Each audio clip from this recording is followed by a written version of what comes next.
ক্রমাগত কথা বলতে হচ্ছে কেন? আমি তো কথা বলতে পারছি না, কারণ আমার শরীরে আমার মনে আসিয়া বসে আছে। আসিয়ার যে অবস্থা এখন, এটা আপনারা ভেবে দেখেছেন? এই বাংলাদেশ কি আমাদের কাম্য ছিল? বেশি কথা বলতে চায় না, একটি কথা, ধর্ষকের মৃত্যুদণ্ড কার্যকর করা হোক এবং বাংলাদেশে এই আইন হোক, ধর্ষককে মৃত্যুদণ্ড দিতে হবে। আমার নারীরা, আমার বোনেরা, আমার মায়েরা, আমাদের কোনো নারী আর অনিরাপদ থাকবে না, আর একটি ধর্ষণের ঘটনাও আমরা শুনতে চাই না। সবাইকে ধন্যবাদ।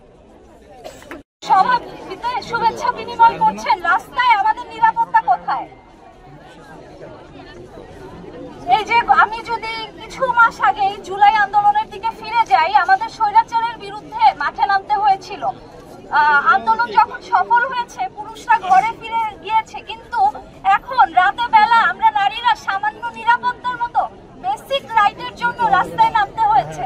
আমি মনে করি এ দায় শুধু বাংলাদেশের সকল অপরাধীদের না, এ দায় সরকারের উপর যায়, উপদেষ্টা মণ্ডলীর উপর যায়।